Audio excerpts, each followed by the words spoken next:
Okay, welcome to another flip session of chemistry class. Today we're going to talk about exact numbers. There's a lot of measuring, there's a lot of estimating in numbers in science, and what we're going to talk about today is how many numbers are significant. Which numbers can you keep in a number and which numbers should you drop in a number or estimate. So just a couple of slides here. What we're going to talk about first is exact numbers. Okay? Now exact numbers, those are numbers that you can count exactly. You can count that there's so many students in a classroom. You can count how many dollars are in your wallet and so on. Those are exact numbers. Numbers that are exactly defined and counted. Okay? There's no ambiguity. There's no confusion. You know exactly how much or many you have. Some examples of this would be 1 liter equals 1,000 centimeters cubed. Those are equivalent numbers. They're exact. Okay? There's 25 students in this classroom, for example. I can count the number of students that I have in my classroom. That's an exact number. Okay? There's little doubt on how precise those measurements are. I know I have 25 students. I know I don't have 25 and a half or 25.75. That'd be kind of weird to have a third of a person. Okay? Conversion factors are exact numbers. Some examples of conversion factors. 1 inch is 2.54 centimeters.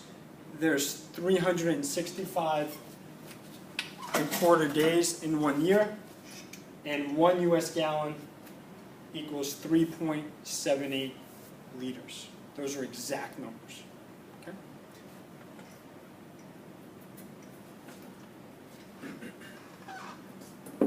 Okay. Well, when do we get inexact numbers?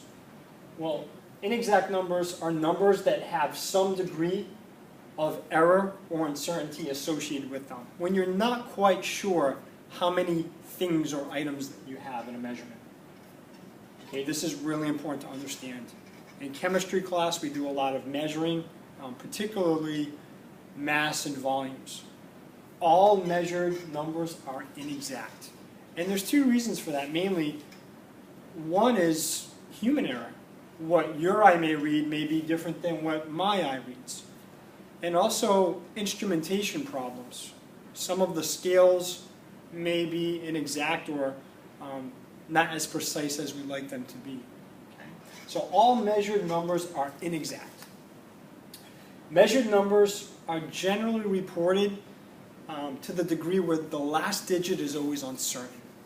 Okay? For example, if I have a scale that weighs to the 10th of a gram, and the scale says that something is 25.1 grams, that doesn't mean it exactly has that mass. It's to a 1/10 of a degree as far as precision. That's what's uncertain. It could be 25.2. It could be 25. Who knows what it could be? But that last digit is usually the one that's not exact. It's sort of an estimate.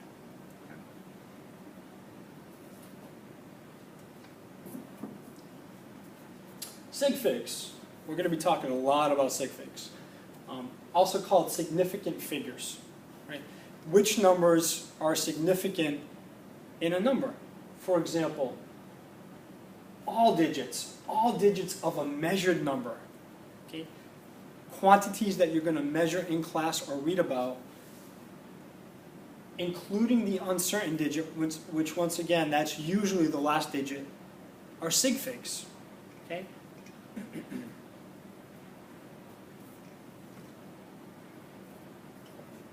For example, okay, reading volumes. Let's say I had a graduated cylinder. For example, that's a 10 milliliter graduated cylinder. Okay. And let's say my watermark is, you may not be able to see it, but my watermark's right there, just a little over halfway. Okay. What water is going to have a tendency to do is it's going to, rather than making a flat surface in the graduated cylinder, it's going to make this curved little piece of water here that we call a meniscus. Okay, so rather than being straight, water has a tendency to curve, and that bottom of the meniscus, that curvature, is what you read. Okay, you also have a meniscus in your knee, but that's a totally different meniscus. Right? It's a funny word. Okay? So the graduate cylinder that I drew here goes in increments of 0.2 milliliters. So the uncertainty that we have, it's plus or minus to the 0.2 of a milliliter, is how precise this piece of, in this case, plasticware is. Okay? So I'm looking at this, I'm laying it flat, and I read that I've got a little bit more than 6.6 milliliters, but I don't quite have 6.8.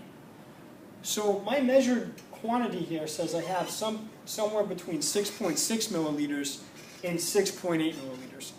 Does it mean I have 6.7 milliliters exactly? No, I can't assume that. So this last digit is uncertain. Okay?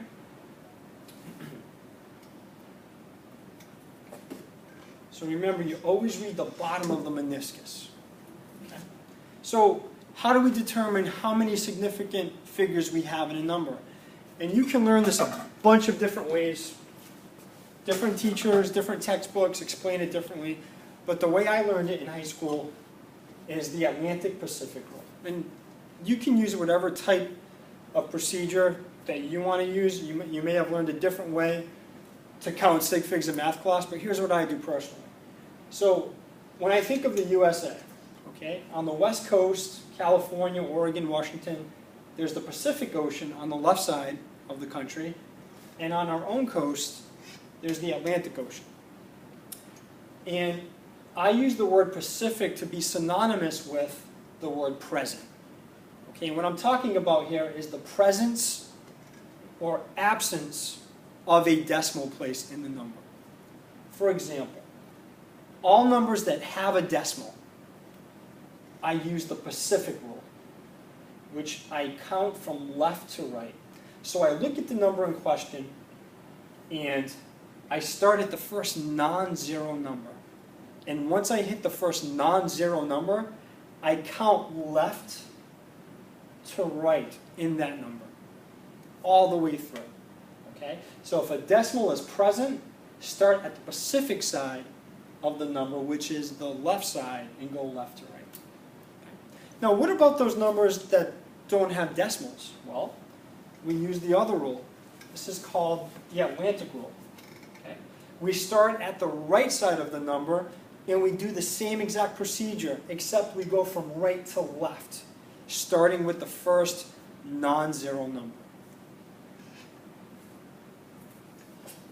Okay. For example, okay, how many significant figures are there in the following numbers? And this is good practice. Okay, we're going to have some questions about this. So, for example, if I look at the number 1.00, am I using the Atlantic or the Pacific rule? Think about, is there a decimal, present, or absent? So I look at the number 1.00, and there is a decimal. So I start at the left side, the Pacific side. And I look at the first number, and lo and behold, it's not zero. I count it, and I go all the way through. So this number has 1, 2, 3 sig figs. Okay? Whatever this measurement is, whether it be a gram, a milliliter, this person took the time to be as precise as the hundredths place. So this last number is uncertain, but we keep it because it's part of a measurement. It's after the decimal place. Okay. Letter B, 0.01. Once again, this number has a decimal. I start at the Pacific left side, and I go left to right. But I start counting at the first non-zero number. Super important to understand that, guys, right? This is 0, this is just a placeholder. This is a placeholder, but I count that 1, so this has 1 significant figure. The number 0.020, once again, there is a decimal. I don't count the zeros until I hit the first non-zero number, which is 2. and I count left to right all the way through.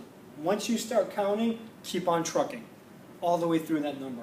So this is 1, 2, this is 2 sig figs. 4,000. Now this is the first example of a number that doesn't have a decimal. The decimal is absent. So think absent Atlantic side, right to left. But I start with the first non-zero number. So I don't count the zeros, I'm going right to left. And the 4 is significant. So there's only one sig fig here. Okay?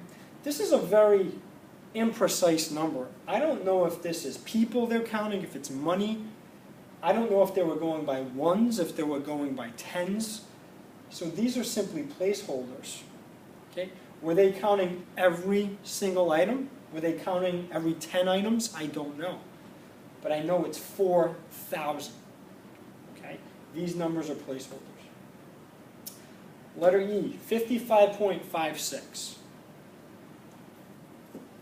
There's a decimal. I start at the left and I go right. Significant, it's not a zero, I count it, and I go all the way through. 1, 2, 3, that's 4 significant figures. Okay? Notice this is more precise than letter D. Okay?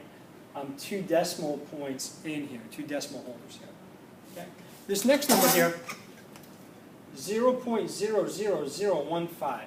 Okay? Once again, nothing changes. There's a decimal, but I don't count zeros going left to right. I start at the 1, and I go all the way through. This has 2 significant figures. 4.50 times 10 to the 9th. Don't get hung up on this. This just lets you know what the magnitude of the number is, how big or small it is. Okay? This says to take the decimal point and move it 9 places to the right. So that would be 450 followed by 7 more zeros. In other words, this is 4.5 billion. Okay? So I just look at the number in scientific notation. There's a decimal. I start at the left. The 4 is not 0, so I count left to right. 1, 2, 3. This has 3 significant figures as well. Okay? 100,000. Once again, there's a lot of ambiguity here. I don't know if they're going by ones, tens, thousands, 10,000s. I have no idea. I go right to left, but these are all 0. And I count the 1, that's 1 sig fig. And lastly, 1,100,000. Am I using the Atlantic or the Pacific for this one? I'm using the Atlantic. There's no decimal. I go right to left. These do not count, nor does this 0. But I hit my first non-zero number. Once I do that, I go all the way through, right to left. So this is 1, 2, 3, 4, 5 sig figs. And that's the Atlantic-Pacific rule in action.